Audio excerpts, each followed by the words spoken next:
what can I offer that person? And it is the food that I have been able to grow up with and learn its values. I wanted to focus on our food, the food that I grew up around, because they're basically traditional type of food. And I knew that there was value in it. But I'm only carrying what our kūpuna taught me. And when I'm gone, that's where it is, gone. And I choose not to do that.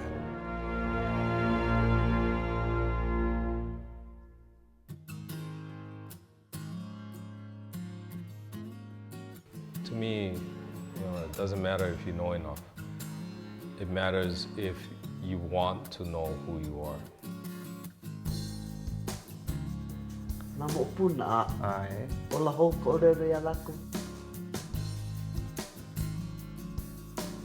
I have at least 4 generations that's doing the things that I believe in. It's not about catching a fish. Sometimes it's about catching a fish the right time. It's about catching a fish for a purpose.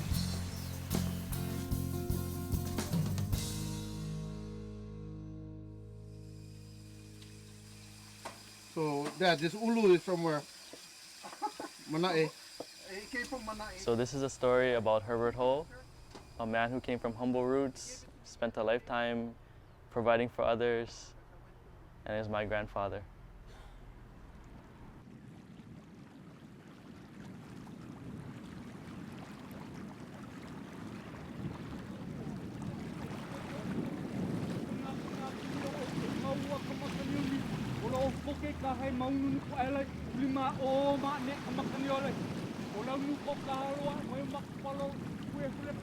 I was born and raised in Hakipuʻu 74 years ago. I lived most of my life there. The whole place was our playground, whether it be down at the beach, which we lived very close to, or Mauka, where we spent a lot of our time. I thought not because we were poor, I thought because it was there and it was exciting. I thought that was just how I was supposed to live.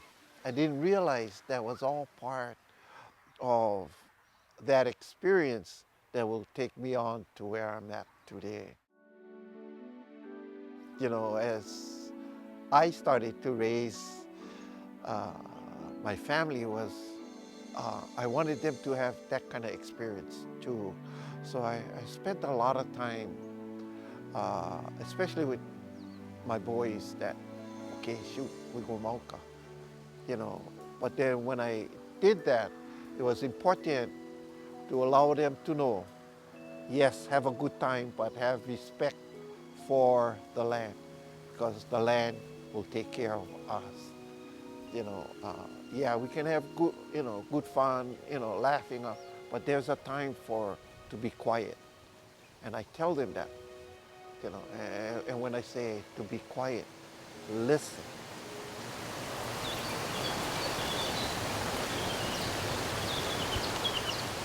I wanted them to get how I felt and how I grew up understanding the value of who we are as Hawaiians. I think growing up in Hakipuʻu was awesome. Our childhood was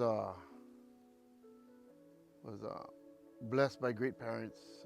I think because of his job, when he was away from home, that he was trying to make up for this time when he wasn't home. But when he came home, we hated it, because our chores was to do the dishes, and he would use every pot in the cupboard. Vegetables that's available. So whoever turn was to wash dishes would always come home late, hoping that their chores was done, but no, it wasn't. But on the same token, what was most important was that we all be home for dinner, and we all sit down on a table, and we would eat, have the TV off, and just talk story. Because we do have that whole area, that dining area, you know, where one of the It's these memories that I hold dear to me, that, you know, kind of taught me these values of taking care of what we got and who we are. Our house in Hakipuʻu was, you know, a place where the door was always open. Whenever family members needed a place to stay, that was the house that they would come to. The thing that I remember most was that everybody came over there just to be themselves. And, you know, I think the house created that atmosphere where, you know, it was a gathering place. His profession was a firefighter. And then, you know, he eventually moved up to become a captain. But he was also known as a caterer for the community. I mean, our house was built around an emu. Our house was built around a bar. The whole setting was this party atmosphere at the time. I mean, parties would go on for days on end. The luau was for a week. The actual party was, you know, overnight. But the preparation was a whole week. That was the party. And Papa did a good job at hosting it.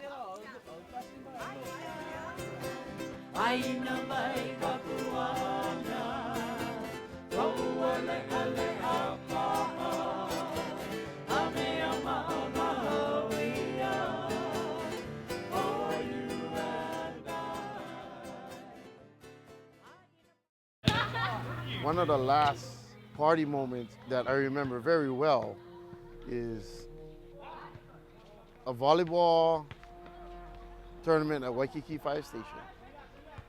So after the games, you know, was always a party in the parking lot. And I mean, it went to, you know, late in the evening, maybe even the early morning. But when we were driving home, he couldn't drive home. He was too drunk to drive home. So he pulled over into a McDonald's. And me and Auntie Nani is like, I don't know, 8, 9 years old, maybe 10 at the most or whatever. We didn't even know where we were. And here Papa was passed out in the front seat. Couldn't even wake him up. So we scrounging for money.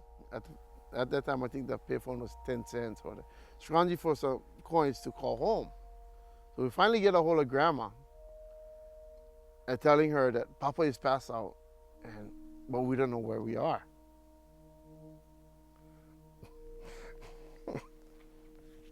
So we try to describe the area. Oh, we have a McDonald's. Oh, what's the street sign on the corner? School and Liliha. So, Grandma and I think it was Uncle Alak came to get us.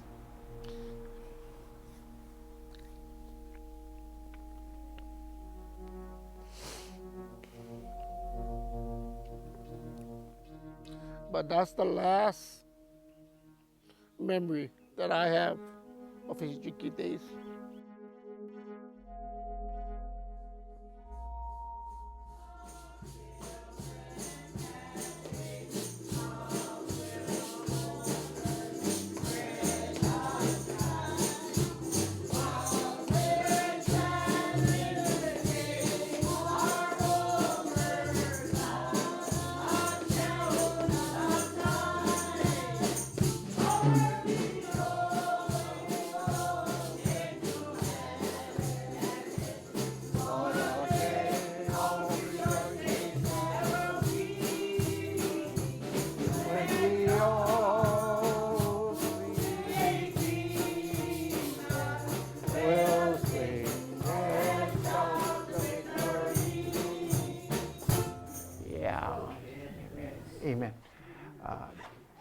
we're put in situations that we don't quite understand, but then we're also reminded that He's the boss. And our lesson is about that. Our lesson is about that this morning. And the title of our lesson this morning is quite interesting. We need to change our focus, right? It says, the title of our lesson for this morning is A Renewed Mind. We've got to change our focus. And, which is interesting. I look at this title, it talks about when I came to accept the Lord. That's the renewed part. But that was 36 years ago, and we're saying the same thing. He surrendered to God for, really, I think, for his family. And, that's his testimony in that, his outlook at himself was, how can I better myself to raise my family? So he went from this party house person to this church-going, God-seeking person. But at no time was he judgmental. The house was still always open, but just his whole outlook in who he was and how he can be a better person, that was the transition. I find that, maybe it was a better thing. I get to appreciate other people that have challenges too. That, if we stick to it, we get chance, we can, and we should. Do not blame others. Use that as a vehicle to take you where you want to go. When I was in the firehouse, I had an opportunity not only to go to school for, fire science, but I also had an opportunity to go to school for food service management. And this is where I started to learn the true lesson about nutrition. He went from this retired firefighter thinking that, he's just going right off into the sunset. People wanted for him to become an educator, which he's not. What they wanted him to teach, you cannot learn in school. I like this kind of firm up. So as you're mixing it, squeeze it. So that you're going to come out with on ball. This is cool, or kamapuaʻa, depending how you look at it. And kalo, haloa. So we eating all of our ancestors, if you may say. So gotta be good. Yeah, number one, it gotta be good. And it's ours. This is not anybody else's one, it's ours. This is who we are, and we gotta think like that.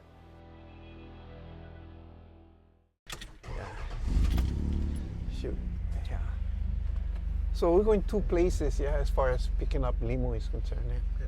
There's a reason for going two different places. We'll get people there already. This young. That's all right. That's what they're getting. Yeah, that's what they're picking up too. So grab the bucket there, the smaller one. Yeah, inside of it. Yeah. The time is correct as far as the tide is concerned. It's not that high, it's not that low. I'm fortunate enough to be from Hakipuʻu, but we like more now, I have the privilege of living on Molokai, which the lifestyle is, that allows us to do that. In fact, right here is one of the limus that I want to pick up, as you can see. It's right here. So there's a technique of taking it out, and that's another interesting thing. So when we get back to the house, we'll show you the technique of how to clean this, and that's quite interesting. Yeah. What can I offer that person or people?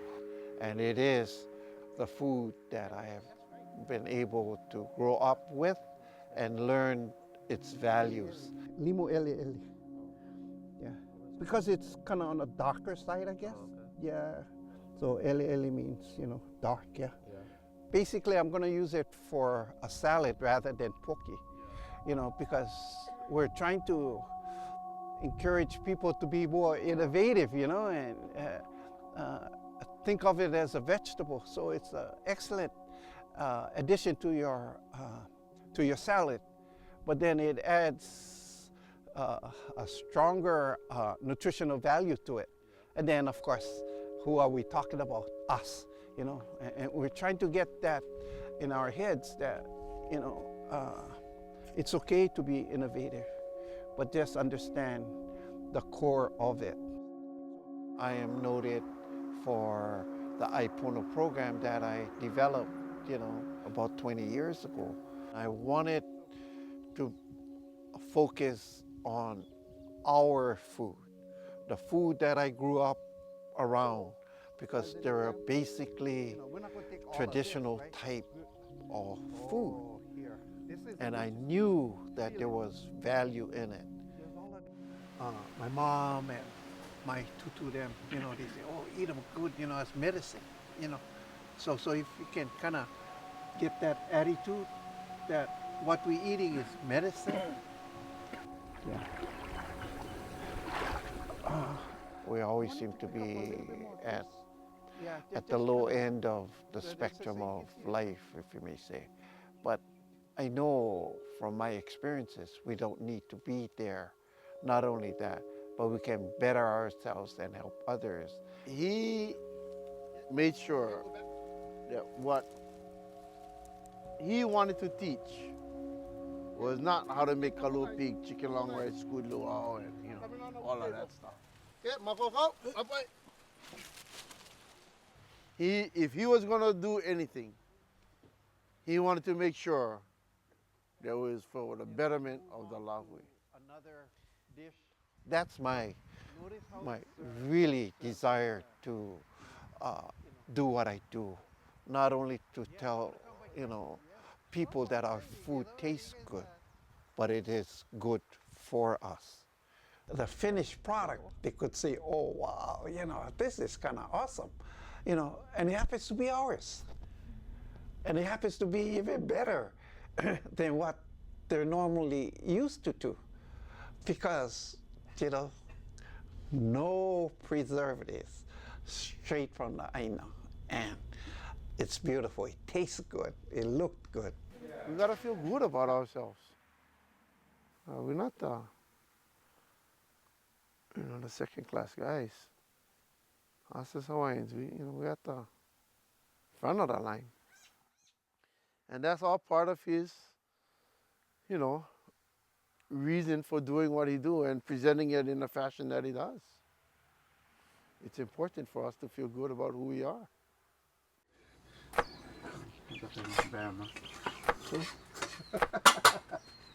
We're loading up with colors, and to me it's important, and it's important to the people that will be eating it. Already once they come to the table, as the first thing they're going to look for, at the food, and what they're going to see is the beauty of it. So, already they started to eat with their eyes. They in their minds think, wow, this is, not only does it look beautiful, it must taste good. And it does, that's, at least that's our hope. We have a beautiful tossed salad. It has limu from the fish pond. This morning we went to pick it up. And they got some ulu in there too. And actually the tomatoes came from Noilani. As you can see, that salad is built by a community, if you can get that idea of what we're all here for. Given that opportunity to serve a healthier meal or to be able to do the menu planning, it always falls back to Papa's thought of making sure that what we do now, we're going to be better for tomorrow. It's not an easy road, but this is a great start. And but we have really professional data to tell us if we choose to do this, we have a better chance on being around longer and then making positive contribution to our islands.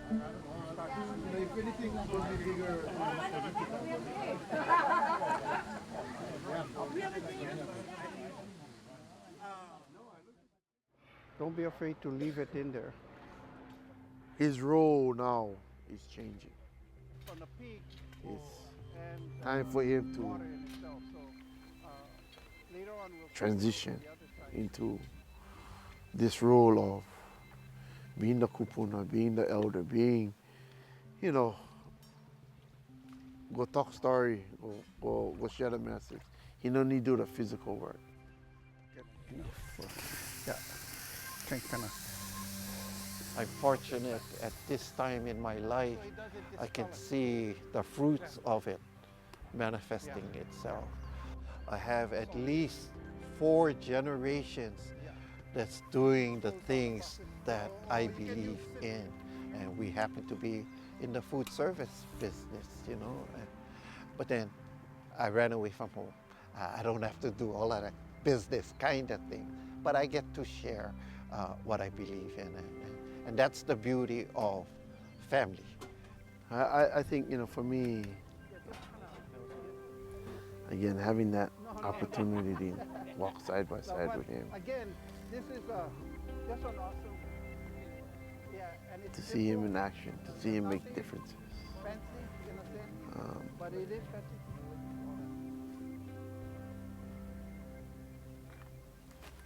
You know, I can honestly say that you know, his contribution to the Lahui, if anything, was to show that, you know, he is a very proud Kanaka, From the valley. very proud Hawaiian male, We got, who came really from, you know, living hard times, not knowing where the next meal is coming from. No even shoes on their feet. I don't know, no slippers, matching pair of slippers. To where, you know, yeah, he's held in high standards. Yeah, keep going. But it was all fun things. You know, not only is he the husband, dad, grandpa, I like to say he's one of the cornerstones, Yeah. using the fish pond as an example. The walls crumble around. Just put it back in a, Walls crumble around. nice, safe place. But you can come back and The just corner post still stay.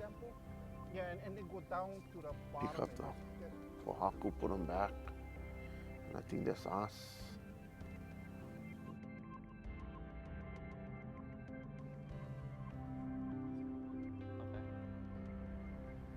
So spending time with my grandpa and my dad, even though my grandpa is a soft-spoken guy, and I've met a few words, it became really, really evident that what he values is his family and taking care of others. You know, he spent a lifetime as a fireman and now trying to create a program that incorporates food and health and well-being. He wants to make a difference in the world, you know, but he's trying to figure out a way to do that that's rooted in this strong cultural identity as a Hawaiian and knowing where he's from and using that knowledge that he's built over a lifetime to make a difference. It's not hard to do, and if we take care of it, you know, we can come again and, you know, again and again, and that's really what this effort is about.